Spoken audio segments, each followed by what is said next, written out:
আজ মহাশিবরাত্রি, বাবা ভোলানাথের পুজো।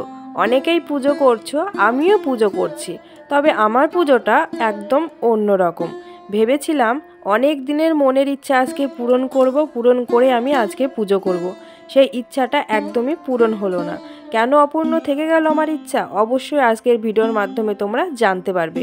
তো চলো বন্ধুরা, পুরো ভিডিওটি কন্টিনিউ করো।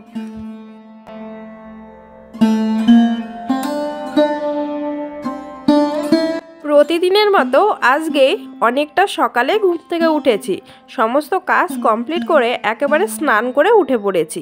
আজকে পুজো, আমিও পুজো করছি। এই যে দেখতে পাচ্ছ, পুজোর আয়োজন করেছি। খুব একটা বেশি না, নিজের কাছে যতটুকু যা ছিল সেইটুকু দিয়ে কিন্তু পুজো করছি। যখন ক্লাস 5-6-এ পড়তাম তখন থেকে আমি কিন্তু বাবা ভোলানাথের পুজো করে আসছি। প্রত্যেকটা বছর আমি পুজো করি। তবে আমার কাছে কিন্তু কোনো শিবলিঙ্গ নেই, আমি মন্দিরেই পুজো করি। তবে এবছর ভেবেছিলাম যে আমি একটা শিবলিঙ্গ কিনে ঘরে শিব ঠাকুর প্রতিষ্ঠা করে পুজো করব। সেই ইচ্ছা আমার অপূর্ণ থেকে গেল। তবে চলো বন্ধুরা, এবারে কারণটা বলি। ওই যে আমার ঠাকুমা শাশুড়ি মারা গেছিলো, তোমরা দেখেছো ভিডিওর মধ্যে। তো সেই কারণে কিন্তু আমাদের 1 বছর কালসুদ থেকে যাবে। আর এই 1 বছর আমরা বাড়িতে কোনো ঠাকুর নতুন করে প্রতিষ্ঠা করতেও পারবো না, এমনকি কোনো মন্দিরেও পুজো করতে পারবো না। শুধুমাত্র বাড়ির ঠাকুরকেই পুজো করতে পারবো। জানি না কাদের এমন নিয়ম রয়েছে, তবে এই নিয়ম আমাদের রয়েছে। তো সেই নিয়ম অনুযায়ী আমি কিন্তু এবার আর শিবলিঙ্গ কিনে প্রতিষ্ঠা করতে পারলাম না। মনের ইচ্ছাটা অপূর্ণ রয়ে গেল। তবে জানি না আগামী বছর আমি পারবো কি না। তবে ভোলানাথ যদি চাই, অবশ্যই আমি পারবো।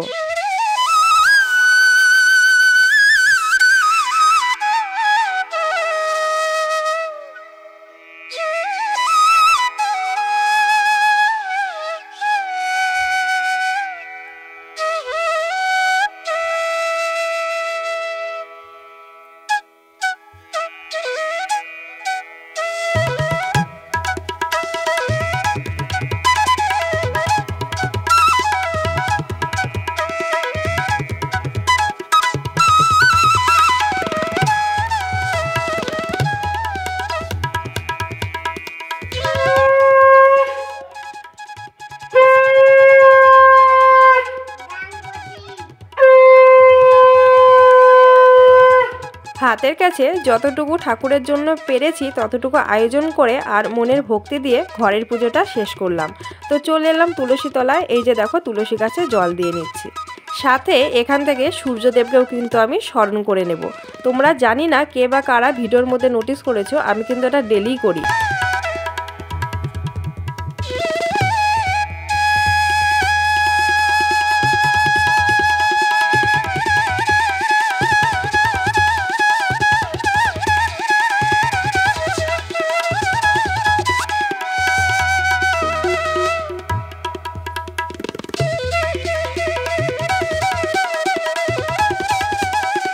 বন্ধুরা, পুজো শেষ হয়ে গেছে আর আমি আমার ঠাকুরকে সাজিয়েছি। দেখো তো সাজানোটা কেমন হয়েছে, অবশ্যই কিন্তু কমেন্টে জানাবে।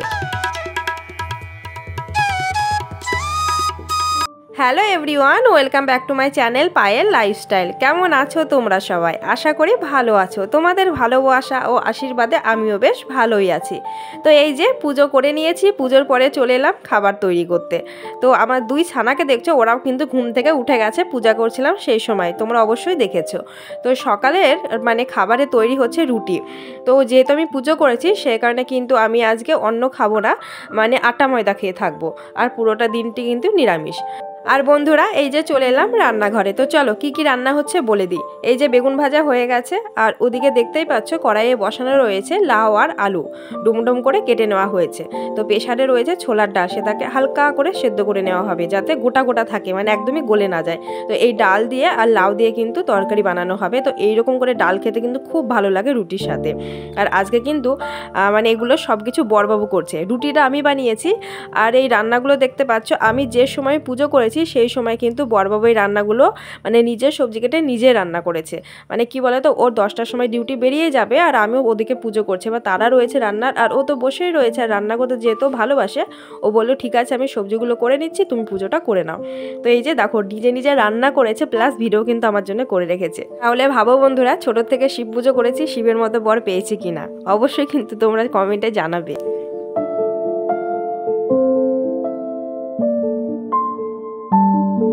তো বন্ধুরা এই যে আমিও চলে এলাম রান্নাঘরে। তো এবার ভাবছি রুটিটা বানিয়ে নেব। আর ওদিকে সোনারা উঠে গেছে। সোনারা তো অনেকক্ষণ উঠেছে, কিছুই খায়নি এখনো পর্যন্ত, শুধু জল খেয়ে রয়েছে আর বাদাম দিয়েছি, বাদাম খেয়েছে। তবে আমার সোনু কিন্তু বাদাম খেতে চায় না, মাম্মাই বাদাম খায়। তো সোনু যেহেতু জল খেয়ে রয়েছে আর আমি ভাবছি রুটিটা বানিয়ে একেবারে সকলে মিলেই রুটি খাবো। ওদেরকে দুধ রুটি খাইয়ে দেবো আর আমরা সবজি দিয়ে রুটি খেয়ে নেব। আর সকালে রুটি করলে আমার কিন্তু বেশ ভালোই হয়। তো চলো রুটিগুলো এক এক করে বানিয়ে নিই।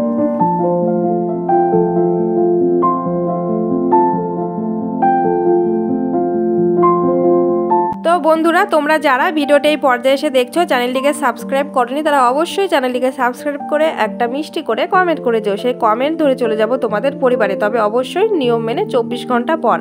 আর যেসব আমার ইউটিউব ফ্যামিলি ফ্রেন্ডস ডেলি আমাকে সাপোর্ট করছো, আমার ভিডিও দেখছো, আর সাধারণ ভিউয়ার যারা রয়েছে তাদেরকে অসংখ্য ধন্যবাদ, অনেক অনেক ভালোবাসা। আর তার সাথে আরও একটা কথা বলি, ভিডিওতে তোমরা লাইক দেবে আর প্লিজ তোমরা ফুল ওয়াচ করবে। মিনিমাম যতটুকু ভিডিওটা দেখছো টেনে দেখবে না, একটানা দেখে যাবে। আমার ওয়াচ টাইমের প্রচুর খারাপ অবস্থা, আমি সকলকেই বলছি কমেন্টের মাধ্যমে। আর ভিডিওর মধ্যে আর একবার বললাম তোমাদেরকে যে ভিডিওটা পুরো দেখো, আমার কাছ থেকে যারা সাপোর্ট পাবে, ফুল সাপোর্ট পাবে। আমি তোমাদেরকে কথা দিচ্ছি যে আমি তোমাদেরকে ফুল সাপোর্ট করব। তো তোমরা ভিডিওকেও টেনে দেখবে না। এমনই অবস্থা যে ভিডিওটা মনে হয় 2-4 জনের বেশি কেউ ওয়াচই করে না, ফুল ওয়াচ দেয় না, সেটা আমি বুঝতে পারি ওয়াচ টাইম দেখে। তো হাতে গোনা কয়েকজনকে বাদ দিয়েই সকলে স্কিপ করে দেখে, এখানে নাম করা যাচ্ছে না বা নাম বলাও যাচ্ছে না। তো যাই হোক, একটা কথাই বলবো, একটা ব্লগে মিনিমাম যদি 10 জন পর্যন্ত ফুল ওয়াচ দেয় তবে কিন্তু ওয়াচ টাইমটা খুব ভালো আসে। তো তোমাদেরকে বলবো প্লিজ তোমরা ভিডিওকেও স্কিপ করো না।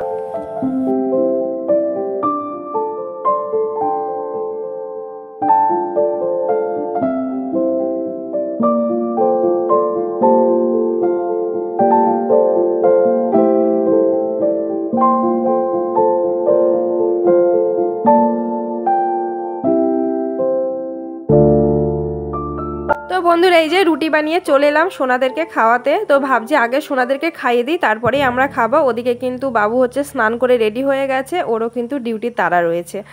তো যাই হোক, আগে আমি দেখো সোনাকে খাইয়ে দিচ্ছি, কেননা সোনা একদমই কিছু খায়নি। আর আরেকটা জিনিস তোমরা লক্ষ্য করো, দেখো সোনু আলতা পরে রয়েছে, আমার মাম্মাও আলতা পরে রয়েছে। তো আমি স্নান করে উঠে আলতা পরেছি, যেহেতু শিব পুজো সেই জন্য। আর আমার সোনা মাম্মাও কিন্তু আমার সাথে আলতা পরে নিয়েছে। ওদেরকে মানা করেছি, ওরা একদমই শুনছে না। তো আর বললাম যে স্নান করে পরিয়ে দেবো, তাও মানলো না। তো যাই হোক, বাচ্চা মানুষ, তাই পরিয়ে দিয়েছি। আর তোমাদের সাথে কথা বলতে বলতে সোনুর খাওয়া হয়ে গেছে। এবারে দেখো মাম্মা খাচ্ছে। আর আমার ঘরের অবস্থা দেখেছো, আমি প্রত্যেকটা জিনিস পরিষ্কার পরিচ্ছন্ন করে গুছিয়ে রাখি। আর ওরা ঘুম থেকে উঠলে কিন্তু আমার ঘরটা পুরো এলোমেলো হয়ে যায়। তো কি আর করা যাবে, কিছু করার নেই। যাই হোক, চলে এলাম দেখো এবার বাবুকে খেতে দিতে। তো ওরও ডিউটির টাইম হয়ে যাচ্ছে, আর ওদিকে সোনাদেরকে খাইয়ে দিয়েছি, এখন ওরা খেলবে। আর এদিকে বাবুকে খেতে দিয়ে আমিও ভাবছি খেয়ে নেবো। আমি কিন্তু শিব পুজো করলে 3 প্রহর জল ঢালি, রাত্রিতে পুজো করি আর কি। তো এবছর তো সেরকম কোনো কিছুই হচ্ছে না, ঘরে পুজো করেছি, সেই জন্য কিন্তু আমি এখন খেয়ে নিচ্ছি। আর বন্ধুরা এই যে দেখতে পাচ্ছ লাউ দিয়ে ছোলার ডাল, তরকারিটা কিন্তু খুব টেস্টি হয়েছিল খেতে, সত্যি। আর বড়বাবু কিন্তু খুব ভালো রান্না করে, যে একবার খাবে তাকে কিন্তু নাম করতেই হবে, এতটা ভালো রান্না করে। আর এই যে বন্ধুরা খাওয়া দাওয়া করে কিন্তু এখন বড়বাবু ডিউটি বেরিয়ে যাবে, এই যে রেডি হয়ে নিচ্ছে। আর ওদিকে আমার সোনু মাম্মা দেখো মোবাইলে কার্টুন দেখছে, ওর পাপার সাথে এখন যাবে, সেই কারণে কান্না করছিল। তো সেই জন্য মোবাইলটা দিয়ে ওদেরকে একটু ভোলানো হয়েছে। আর ওর পাপা ডেলি ডিউটিতে যাওয়ার সময় ওরা কান্না করে, ওদের একটা অভ্যাসে দাঁড়িয়ে গেছে যে পাপার সাথে যাবে। আর হ্যাঁ, ইউটিউবে হ্যাপি হ্যাপি মন ডেলি ব্লগ থেকে সুধা দিদিভাই আমাকে জিজ্ঞেস করেছিল যে তুমি কি তোমার বরকে নাম ধরে ডাকো, বাবু যেহেতু বলি। তো না দিদিভাই, আমার বরের নাম কিন্তু অন্য, আমি কিন্তু ওকে অন্য নাম বা ওগো হ্যাগো বলে ডাকতে পারি না, তাই বাবু বলে ডাকি। এটা কিন্তু শুরু থেকে, বিয়ের পর থেকে ওকে বাবু বলে ডাকি, ডাকতে কিন্তু আমার সুবিধা হয় সেই কারণেই।